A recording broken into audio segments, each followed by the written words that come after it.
네, 말씀을 같이 찾아서 읽겠습니다. 이사야서 29장 8절의 말씀입니다. 29장 8절 함께 읽겠습니다.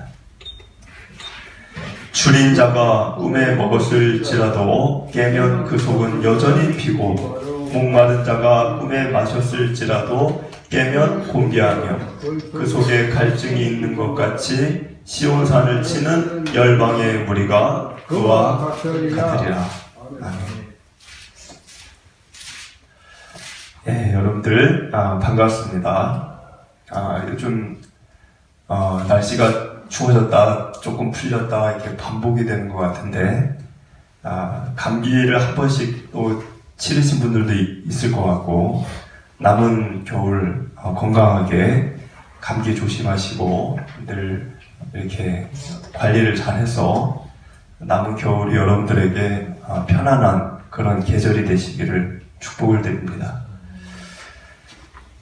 오늘 이제 말씀은 이제 이사야서 29장에 들어가게 됩니다. 이사야서를 이렇게 저도 중간중간 이렇게 조금씩 이렇게 나눈 적은 있지만은 이렇게 전체를 이렇게 하는 거는 저도 사실 처음입니다. 처음이고, 많은 거를 제가 배우게 되고 또 알게 되고, 물론 제가 설교 이렇게 하는 거지만 제가 1차적으로는 이제 배우는 자세로 이제 이사야서를 이렇게 보고 있습니다. 지난주 우리가 28장을 이렇게 나눌 때 기억이 나시는지 모르겠지만 그 인생을 농사로 이렇게 생각해 볼 수 있다, 그런 이야기를 이렇게 그 28장에 이렇게 써 있었죠. 그래서 그런 의미로 보자면 지난 작년 한 해, 아니면 이제 뭐 더 길게 보자면 모든 여러분들의 지나간 생애들, 그것이 이제 농사라고 볼 수 있는 건데, 여러분들의 지난 인생의 농사는 어떠셨는지 모르겠습니다. 그럼 성경이 얘기하는 인생의 농사라는 것은 뭘까? 그 지난주 28장에 써 있지만 하나님의 말씀을 인생이라는 밭에다가 파종하는 겁니다. 그럼 파종으로 끝이는 것이냐? 그게 아니고 그거를 잘 키워야 돼요. 파종은 했는데, 그러니까 예배도 드렸고 신앙생활도 했고 말씀도 외웠고 공부도 했고 파종을 했는데, 그 하나님의 말씀이 내 마음이 얼어 있어서 뿌리를 내리지 못하고 자라지 못하면 아무 의미가 없습니다. 하나님은 그럴 때 지난주 말씀 속에서 땅이 얼어서 파종한 씨가 뿌리를 내리지 못하면 봄철에 농부가 쟁기로 밭을 갈듯이 우리 인생을 갈아엎는다는 것을 우리가 나누었죠. 그래서 남유다가 대표적인 그 일을 겪은 겁니다. 얼어있는 거죠, 마음이. 겨울 내내 언 땅을 봄이 되면 농부들이 밭을 쟁기로, 옛날에는 쟁기로 이렇게 갈아엎었죠. 왜 갈아엎어요? 얼어있기 때문에 심을 수가 없어요. 땅이 부드러워야 심을 이렇게 자라게 할 수 있는 거죠. 그러니까 하나님이 우리 인생이 상태가, 마음의 상태가 얼어있다, 아무리 씨를 뿌려도 자랄 수 없다, 그렇게 여겨지면 갈아엎는 거예요. 어려움이 오는 거죠. 그래서 남유다가 어려움을 겪은 겁니다. 그래서 이제 오늘 말씀은 이제 29장 내용은 그 지난주 내용에 이어진 내용이에요.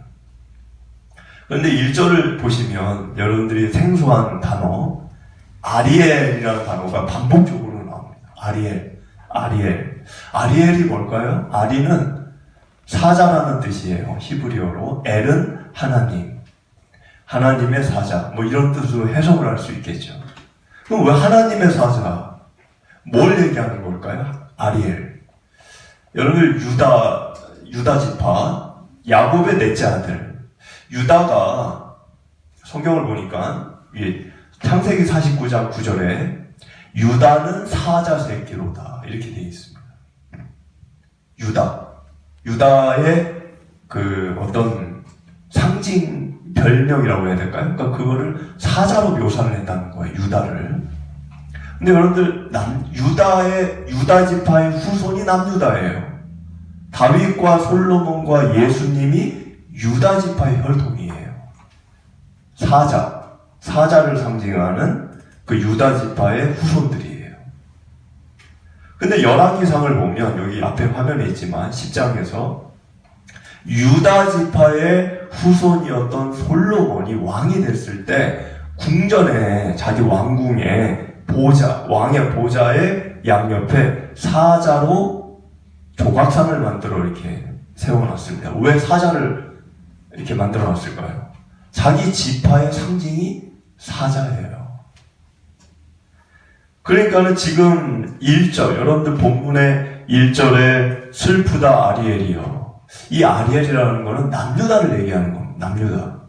남유다. 근데 종국적으로는 좀 더 구체적으로 얘기하면 남유다의 수도 예루살렘을 아리엘이라고도 부르고 남유다 전체를 아리엘이라고도 불러요.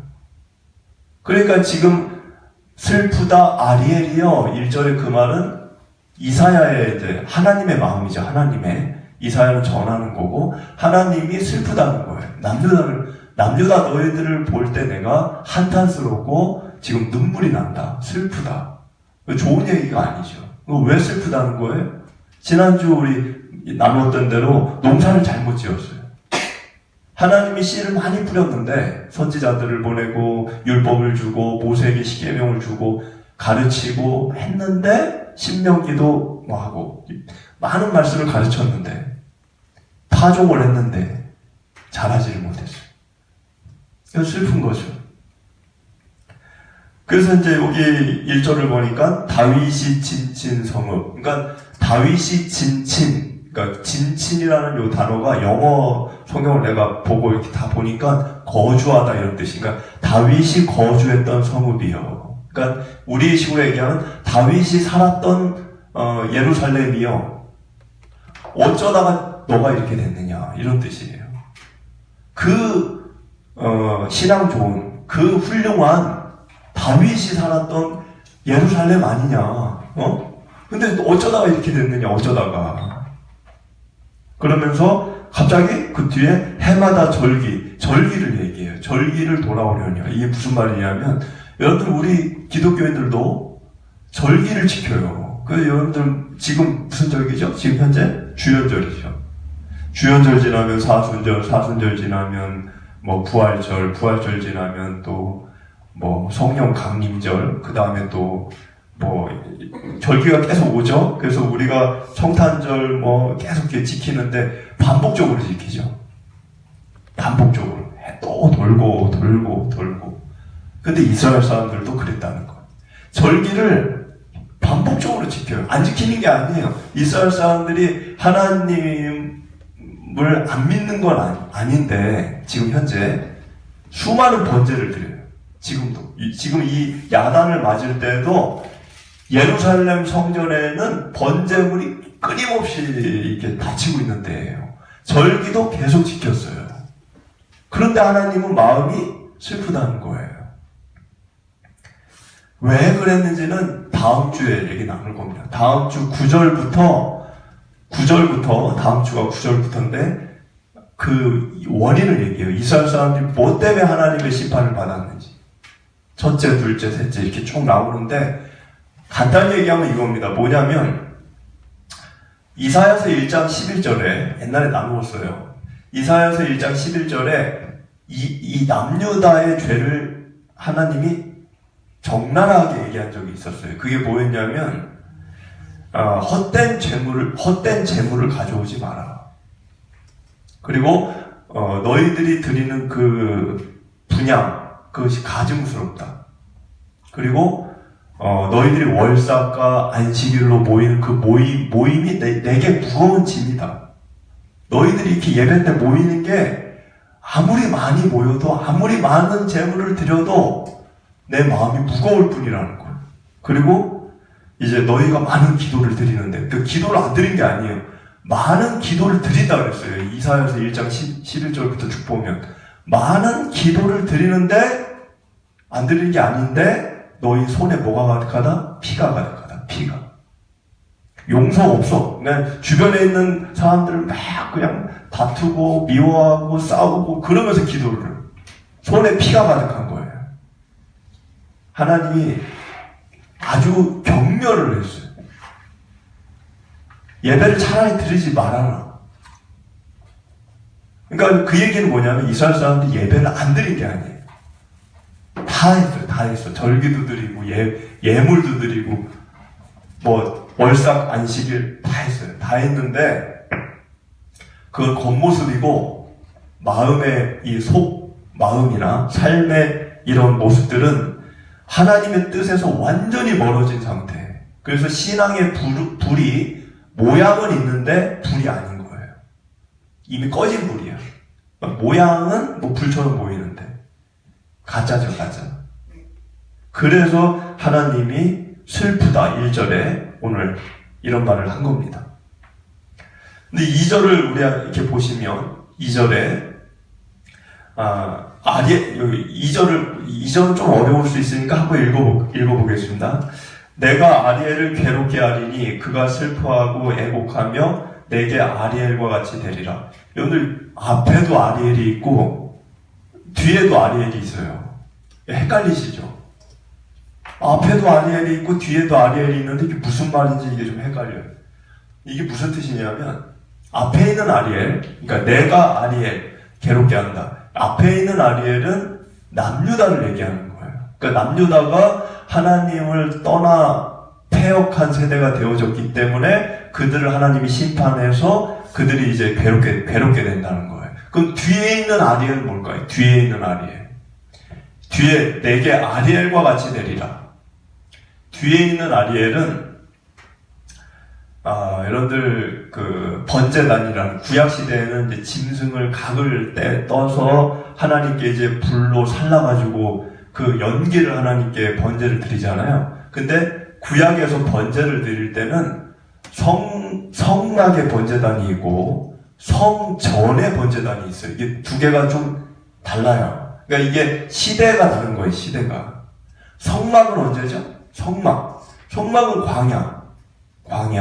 그 광야 천막 그걸 끌고 다니면서 이제 거기서 번제를 드렸죠. 그런데 다윗 시대 와서 다윗이 왕이 된 뒤에 다윗이 하나님이 저런 천막 같은 허름한 곳에 하나님 계시는 건 나는 괴로워. 그래서 성전을 지어드리겠어. 근데 성전을 본인이 못 지었죠. 누가 지었어요? 솔로몬이 지었어요. 솔로몬이 짓고 나서부터는 번제단은 어디가 있어요? 번제단은 성막이라는 건 없어요. 이제 그때부터 성전 반듯한 건물 안에 번제단이 들어가 있어요. 그런데 여러분들 에스겔 아시죠? 에스겔이 이사야보다 앞사람이에요? 뒷사람이에요? 이사야보다. 에스겔은 이사야보다 나중 사람이에요. 근데 이 에스겔이 어떤 시대에 살았냐면 이미 이스라엘이 다 망해버렸어요. 이미 다 망해가지고 바벨론에 끌려갔어요. 끌려간 지 25년째 되는 때, 25년 정도 지났을 때 예루살렘 성전이 완전히 파괴된 지 14년 정도 지났을 때 그때 에스겔이라는 사람이 여러분들 잘 아시는 환상을 봅니다. 에스겔서의 환상. 근데 그 환상을 볼 때 제가 앞에 화면을 보여드리면 에스겔서 43장 15절을 보면 번제단에 대한 환상을 봐요. 근데 왜 번제단을 환상을 봤을까요? 왜? 하나님이 왜 보여줬을까요? 그 얘기는 지금 너네 나라가 망한 지 25년. 그러니까 나라가 망한 지 25년이 된 거예요. 그럼 성전이 있어요? 성전 없어요. 다 파괴됐어요. 근데 하나님이 너희들 이제 회복시킬 거다. 응? 그 망한 상태로 내버려 두지 않을 거다. 그거를 환상으로 보여준 거예요. 근데 환상으로 보여주면서 예루살렘 성전도 회복이 될 거다. 그래서 성전 안에 번제단이 있으니까, 번제단이 성전 안에 있으니까 예루살렘 성전이 지금 없지만 앞으로 재건이 될 거고 회복이 될 거라는 차원에서 하나님이 에스겔에게 환상을 보여준 거예요. 근데 그 장면 중에 하나인데, 여기 보니까 번제단의 그 번제단 위층의 높이는 4척이며 그 번제하는 바닥에서 솟은 뿔이 4시며 이렇게 아주 구체적으로 이렇게 그러니까 보통 꿈이 아니에요. 꿈하고 환상은 완전히 다른 거지. 환상은 정확하고 분명하고 구체적이고 꿈은 꿈이 기억이 나세요? 기억이 잘 안 나요. 근데 어찌됐든 간에 이 환상을 번제단에 대한 환상을 봤는데 누가? 에스겔이. 그런데 여기 보니까 번제하는 바닥에서라는 단어가 있죠. 번제하는 바닥. 그 얘기는 번제단의 바닥을 봤다는 거예요. 번제단의 바닥을. 에스겔이. 근데 요 단어가, 번제하는 바닥이라는 요 단어가, 이 우메하 아리엘. 히브리어로 아리엘이라는 단어로 되어 있어요. 아리엘. 근데 아까 아리엘이 뭐라 그랬어요? 아리엘은 남유다나 이런 저기를 얘기한 거다 그랬잖아요. 그 하나님의 사자. 그런데 요 단어가 번제하는 바닥, 그러니까 번제단 바닥이라는 요 단어가 히브리어 원어 성경을 보면 우메하 아리엘 이렇게 되어 있어요. 그러니까 이게 무슨 말이냐면 아까 우리 본문에 2절의 후반부, 2절 뒤에 있는 아리엘은 번제단을 얘기하는 거예요. 번제단.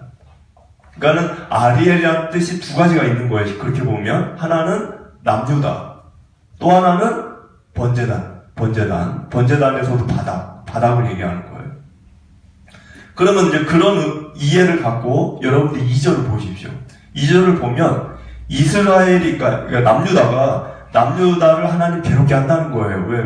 죄를 지고 돌아올 생각 안 하니까. 그래서 내게 아리엘과 같이 되리라. 그러니까 나에게 너희들은 이제 번제단 바닥처럼 된다는 거예요. 번제단 바닥을 여러분들 보면요, 항상 불을 켜놔요. 왜? 짐승을 태워야 되니까. 그러니까 뜨겁겠죠. 여러분들 요리할 때 이렇게 뜨겁잖아요. 그것처럼 항상 그 번제단 바닥은 불이 항상 있기 때문에 뜨거워요.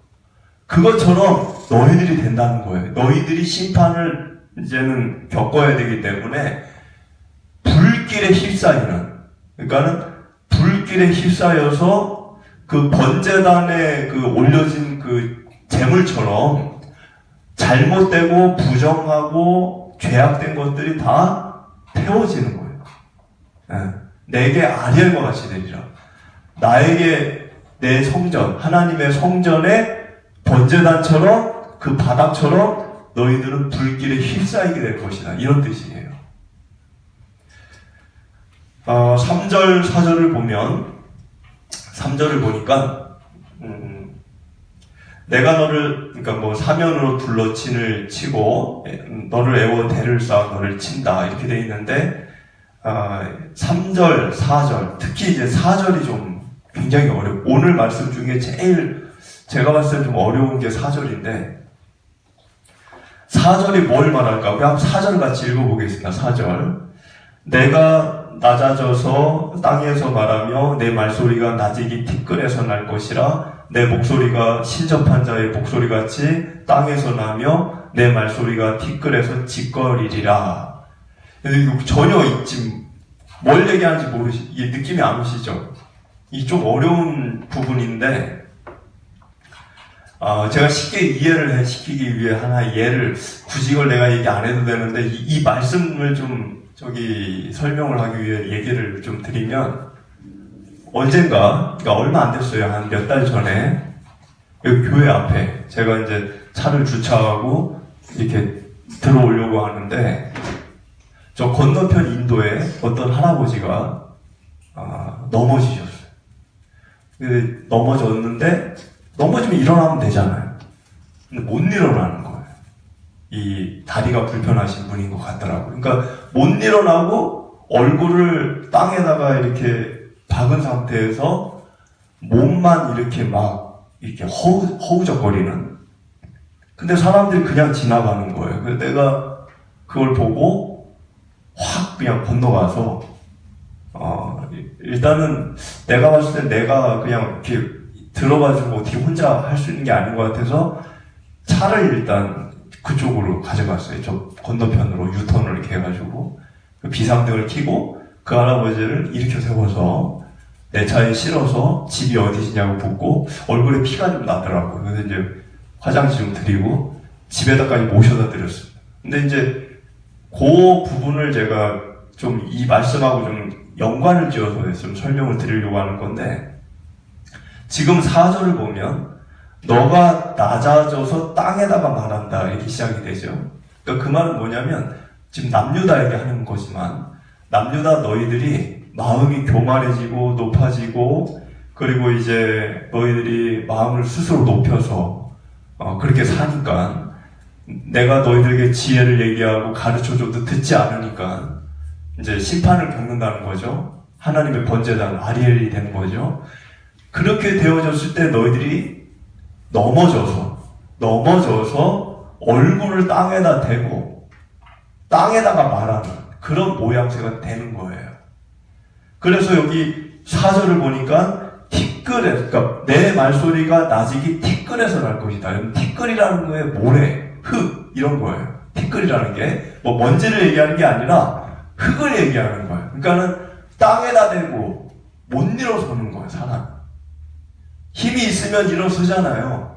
스스로 넘어져도. 근데 못 일어나요. 남유다가 스스로 못 일어나요. 남유다가 스스로 다른 나라가 쳐들어왔을 때 그렇게 힘이 있었으면 막아냈겠죠. 근데 못 일어나요. 포로로 끌려가고. 그래서 마치 그것이 땅에다가 얼굴을 대고 땅에다가 이제 말을 하는 모양새처럼 이렇게 묘사가 된 겁니다. 근데 그렇게 이해를 하고 읽다가 뒤에 보니까 신접한 자의 목소리 같이 땅에서 나며 이런 구절이 있어요. 이거는 어떤 뜻일까 생각을 해보면, 신접한 자라는 거는 지금도 있죠? 여러분들 그 무당. 이게 접하잖아요, 귀신을. 신접이라고 그래요, 그 신접. 근데 접신이라고 그래요, 접신. 근데 이제 신접한 자는 성경에서 볼 때는 이제 죽은 자의 어떤 세계를 받아들이는 거잖아요. 그러니까는 이 신접한 자와 같고 목소리가 땅에서 난다. 그거는 죽은 자의 세계에 접신을 해보려고 이제 작은 소리로 주문이 됐든 뭐가 됐든 그걸 중얼중얼 거릴 수 있잖아요. 이런 박수 같은 존재들이. 그러니까 뭐라고 떠들겠지. 이제 그 중얼중얼 이렇게 나에게 오라고 하든지 뭘 할 거 아니에요. 그런 이제 뭐라 중얼중얼 거리듯 남유다 사람들이 죽은 자처럼 되어져 간다. 뭐 그런 뜻이, 그런 의미라고 봅니다. 남유다 사람들이 하나님의 심판을 받아서 죽은 자의 세계로 들어가는, 그러니까 죽은 자와 하나가 되는 뭐 그런 모양새. 그거를 지금 4절에서는 이제 이렇게 묘사를 한 것으로 봅니다.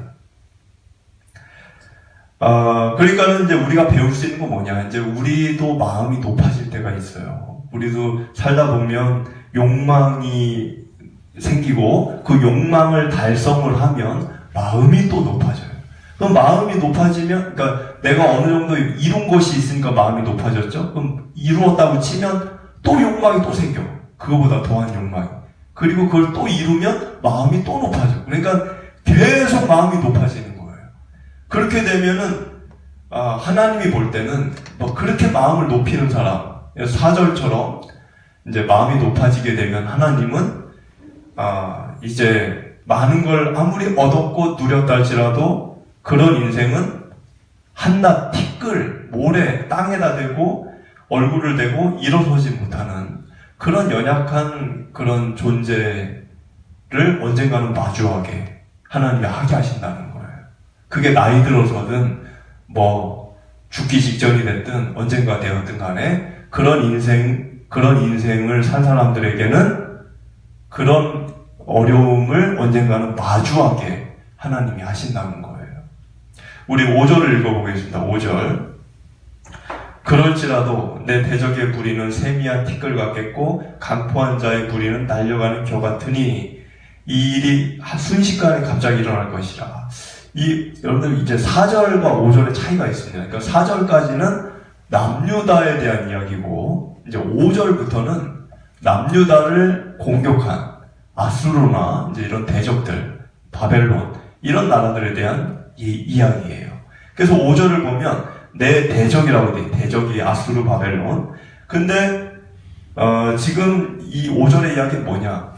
이스라엘도 망하지만, 이스라엘도 하나님이 이제 개입하는 거니까 이스라엘도 망하지만 이스라엘을 망하게 한 너희도 망한다는 거예요. 그럼 이제 한번 생각을 해볼게요. 여러분들, 아수르나 바벨론을 사용한 분이 누구예요? 하나님이 사용하신 거예요. 왜? 남유다를 이렇게 징계해서 이제 올바른 길로 가게 하기 위해. 그러면 아수르나 바벨론에게 상을 줘야 되지 않습니까? 하나님이 도구로 쓰셨으니까. 아수르, 바벨론, 너네들 때문에 남유다가 이제 정신 차릴 수 있는 기회를 얻었어. 너희들 고맙다. 이렇게 하나님이 상을 줘야 되지 않을까요? 근데 하나님 너희들도 망해라. 너희들도 망해라. 이제 이랬다는 거죠. 여기 보니까 5절에 강포한 자의 무리는 날려가는 겨 같다 이렇게 되어 있는데, 강포하다는 거는 사람들에게 두려운 마음을 주는 사람, 그런 무서운 사람, 그런 이제 아수르 바벨론이었고, 근데 그들이 날아가는 겨, 그러니까 날아가는 겨라는 거는 아주 약한 바람, 그러니까 센 바람이 아니에요. 미풍만 불어도 이렇게 날아가는 쭉정이 같은 겨와 같이 너희들이 될 거라는 거예요. 누가? 아수르하고 바벨론이. 그러니까 제가 아까 이제 질문했던 거, 그러면 그들이 하나님이 사용한 건데 하나님이 잘해줘야지 왜 이렇게 망하게 할까? 여러분들 한번 공식으로 따지자보면 하나님이 아수르하고 바벨론을 사용한 이유가 뭐예요? 사용한 이유, 선을 이루기 위해서입니다. 선. 그러니까 악이라고 하는 것을 사용한 목적이 선을 이루기 위해서였다는 거예요. 선이라는 건 뭐예요? 이스라엘이 공의와 하나님의 공의와 정의를 되찾게 하기 위해 악을 사용했다는 거예요. 그럼 악이라고 하는 거는 선을 이루기 위한 목적의 도구인 거예요. 이 악은.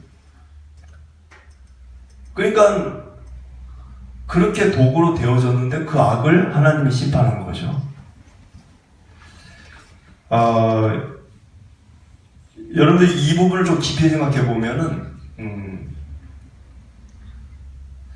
악이라고 하는 것이 이제 선을 이루기 위해 도구로 쓰여졌지만 하나님은 애초에 이스라엘이 악해졌기 때문에 그들을 이제 이렇게 심판하신 거죠. 그러니까 하나님의 기본 전제는 악은 심판이에요. 악한 거는 심판을 받게 돼 있는 것이 하나님의 정해놓은 하나의 질서죠. 근데 그 심판을 할 때 다른 악을, 이 악을 심판할 때 다른 악을 가지고 심판을 했어요. 그러니까 악을 악으로 심판한 거죠. 악을 악으로 심판해서 선을 이룬 거예요. 공식을 보자면 악의 악을 이렇게 했더니 선이 됐다. 뭐 이런 거죠. 근데 하나님은 기본적으로 악을 내버려 두지 않아요. 그러니까는 이걸 어떻게 우리가 생각을 해야 되냐면, 이 아수르나 바벨론은 사실 이 도구로 쓰여지지 않았다 치더라도, 하나님이 그들을 사용하지 않았다 치더라도 그들이 악하기 때문에 그들은 망할 대상들이었어요. 원래 악하기 때문에 그 악한 것에 대한 심판을, 대가를 치러야 되는, 원래 그런 사람, 그런 존재였다는 거죠. 근데 하나님이 그들을 때리지 않고 그들을 멸망시키지 않고 그들을 이제 그들에게 어떤 힘을 줬죠. 힘을, 뭐 군사력이 됐든 경제력이 됐든. 그래서 당시에 아수르나 바벨론은 고대 근동의 최강자였어요. 최강자. 하나님이 왜 그렇게 했을까요? 왜 그들에게 힘을 줬을까요? 이스라엘의 악을 이제 때리기 하기 위해서, 하나의 도구로 쓰기 위해서. 그러면 이 존재, 그러니까 아수르나 바벨론은 애초에 심판을 받아야 될 대상들인데 하나님이 지연을 시킨 거예요. 심판을 지연을 시켜서 그들에게 힘을 준 거예요. 힘을 줬다. 그리고 지연을 시켰다. 이거는 어떤 의미로 볼 수 있냐면 하나의 기회를 준 겁니다. 기회를 준 거예요. 하나님을 알 수 있는 기회. 하나님의 도구로 쓰여지고 있기 때문에. 그래서 아수르나 바벨론이 정직한 마음으로 자신들의 이러한 이 역사의 흐름을 이제 물론 일반 백성들은 어렵겠지만은 그 아수르나 바벨론 안에도 지혜자들이 있을 것이고 또 나라의 지도자들이 있겠죠. 왕이 됐든 누가 됐든. 그럼 그런 사람들이 이것이 우리가 잘나서 우리가 힘이 세서 우리가 뛰어나서 이렇게 우리가 이렇게 잘 되는 거야. 이게 아니라 하나님이라는 그 야훼라고 하는 그 하나님이 우리에게 이러한 어떤 기회를 우리에게 지금 주고 계시다라는 것을 알만한 것들을 하나님이 다 제공하셨어요. 이사야도 그 중에 하나예요. 이사야가 아수르나 바벨론에게 가서 얘기 안 했습니까? 메시지를 다 전했어요. 그런데 하나의 기회를 얻은 거예요. 기회를. 악한 사람들인데 하나님이 선한 목적으로 쓰기 위해 그들에게 받을 심판을 지연을 시키고 그리고 그들이 그 지연되는 기간 동안 하나님을 알 수 있도록 그래서 하나님을 섬길 수 있도록 자신들의 그 잘못된 길에서 좀 되돌이킬 수 있도록 하나의 기회를 준 거예요. 기회를. 그런데 그 기회를 전혀 받아들일 마음도 없고 생각도 없고 그랬죠. 그러니까 망한 거예요. 우리가 이 부분을 그렇게 생각해야 합니다. 우리 6절을 한번 읽어보겠습니다. 만군의 여호와께서 우레와 지진과 큰 소리와 회오리 바람과 폭풍과 맹렬한 불꽃으로 그들을 징벌하실 것인지요. 자, 여러분들 여기 단어를 보면 아수르를 징벌할 때 아수르 여기 그들은 아수르예요. 근데 그 아수르를 하나님이 징벌할 때 단어가 지금 뭐가 나와요? 우레, 지진, 큰 소리, 회오리 바람, 폭풍, 불 이런 거. 이게 뭡니까 이게 다? 이거 천재지변이잖아요. 근데 여러분들 잘 생각해 보세요.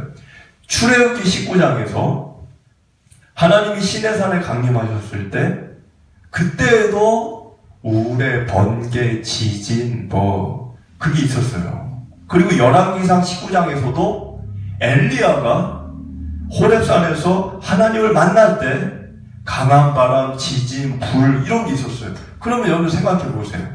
왜 하나님이 뭔가를 할 때 꼭 번개, 우레, 지진, 강한 폭풍 이런 게 왜 자꾸 나오냐는 거. 왜? 한번 생각해 보신 적 있나요? 왜 그게 하나님이 봐라 이런 건가요? 그 이유가 있습니다. 출애굽기 19장 9절을 가지고 한번 생각해 볼게요. 출애굽기 19장 9절을 보면 하나님이 시내산에서 모세에게 현현하십니다. 그러니까 등장하신 거예요. 근데 등장하실 때 그 장면 중에 하나인데 지금 뭐라고 써있냐면 노란색 글자를 보시면 내가 빽빽한 구름 가운데서 내게 임하는 이유는 이렇게 나와요. 하나님이 얘기하셨어요. 내가 왜 천재지변 속에서 너에게 나타나는지 그 이유가 뭔지 그걸 알려줬다는 거예요. 모세에게.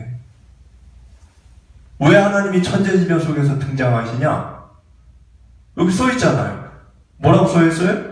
내가 너와 말하는 것을 백성들이 듣게 하며 그리고 또한 너를 영영히 믿게 하려 함이라. 이게 무슨 말입니까? 여러분들 시내산에 그 광야를 거쳐가지고 이제 시내산에 올라갈 때 시내산에 백성들이 다 올라갔습니까? 모세 혼자 갔어요. 모세 혼자. 독대했어요. 하나님을 독대했다고. 그럼 백성들은 어디 있었냐? 산 아래에 있었어요. 산 아래. 근데 홀로 그냥 모세가 산에 올라가서 하나님을 만난 거예요. 근데 하나님을 만나는데 하나님 거기서 만나서 뭐 했습니까? 하나님하고 놀았어요? 모세가? 이 20장부터 보세요. 출애굽기 20장부터 보면 하나님이 거기서 모세하고 뭐 했는지가 다 나와요. 십계명 주셨죠. 율법 주셨죠. 계속 하나님이 설교하세요. 모세 한 명 앉혀놓고. 하나님이 설교했다고요. 모세 한 명 앉혀놓고. 굉장히 오랜 기간 동안. 그러면서 하나님이 뭐라 그랬냐, 결론은. 네가 지금 나한테 들은 이야기를 산에 내려가서 저 백성들에게 가르치고 지키게 하라. 이랬어요. 모세 혼자 들었어요. 누가 녹음한 것도 아니야. 영상을 찍은 것도 아니야. 그러면 생각을 해보세요. 모세가 다 들었어. 알았어. 하나님이 이렇게 하라고 전하라 했어. 내려가서 백성들에게 그 얘기를 하면 백성들이 믿을까요? 안 믿을까요? 안 믿어요. 그 네가 지어내는 이야기잖아. 하나님이 진짜 얘기했는지 네가 만든 너 스스로 자작극으로 만든 건지 그걸 우리가 어떻게 알아? 이걸 하나님이 알고 계셨어요. 알고 계셨다. 그래서 하나님이 산 아래에 있는 사람들도 여기 치악산에 눈 쌓이면 여기서 볼 수 있어요? 없어요? 치악산에 눈 쌓이면 멋있죠? 산에 안 가도 보이잖아요. 산 아래에 있어도 저 산에 막 번개와 이 바람과 난리가 났다. 저 산에, 시내 산에. 뭐가 막 거기서 모세가 있으니까 사람들이 이거는 사람이 할 수 있는 게 아니고 하나님이 지금 뭔가 모세와 하나님이 함께하고 있다는 것을 알게 하기 위해서 여기 써 있잖아요. 내가 너와 말하는 것을 백성들이 듣게 하며 또한 그러니까 모세를 믿게 한다는 게 아니라 모세가 전하는 말, 십계명, 율법 이런 것들을 백성들이 네가 만든 소설이잖아. 이게 아니라 정말 하나님의 말이라는 걸 믿게 하게 하기 위해 있다는 거예요. 그게 하나님이 천재지변에서 나타난 이유예요. 그런 의미를 갖고 여러분들 이제 6절을 보자면 6절에서는 어떤 뜻이냐? 아수르가 얼마나 교만했는지 몰라요. 왜냐하면 아수르가 온다는 얘기만 들으면 그 당시에는 모든 나라가 벌벌벌 떨었어요. 벌벌벌 무서워서. 아수르는 잔인했어요. 사람들 그 누나를 뽑고 이렇게 죽였어요. 근데 그 아수르가 온다는 얘기 들으면 사람들이 무서워하죠. 그런데 이 아수르가 망했단 말이에요.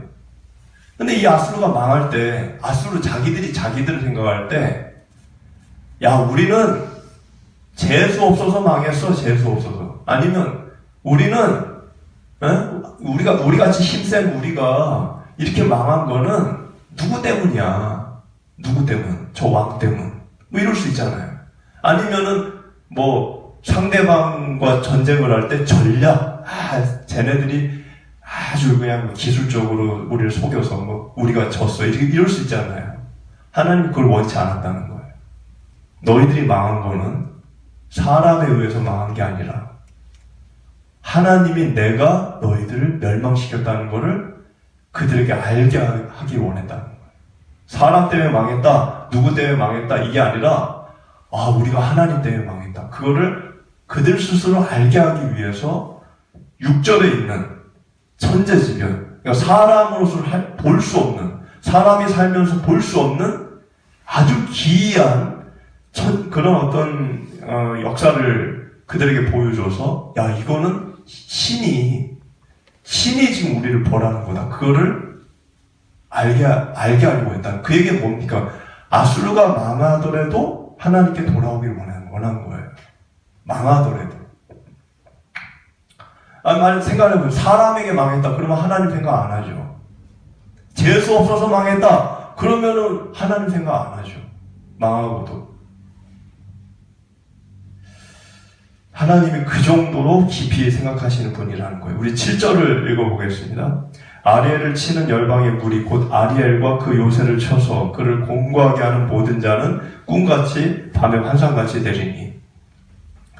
예, 이제 말씀을 좀 정리하겠습니다. 꿈과 환상이 나오는데 그 얘기를 좀 더 8절에 이렇게 얘기해요. 8절을 보니까 줄인 자가 꿈에 먹었어도 깨어나면 배고프고 뭐 꿈에 마셨어도 깨어나면 갈증나고 뭐 이렇게 얘기하죠.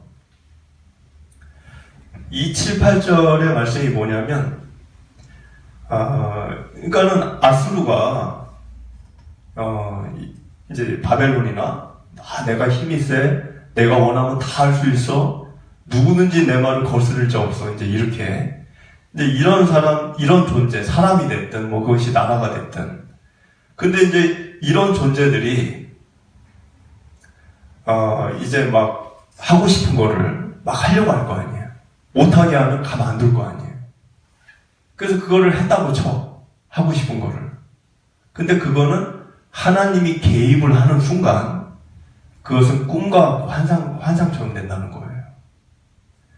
그러니까는 이제 우리가 뭐 꿈꾸고 바라는 뭐 어떤 것이 우리에게 있다 할지라도 그걸 통해 내가 막 행복을 누리고 욕망을 채우고 내가 뭐 그렇게 살려고 하더라도 하나님의 뜻에서 벗어나서 내가 그거를 이루게 되면 뭐 이룰 수도 있겠죠.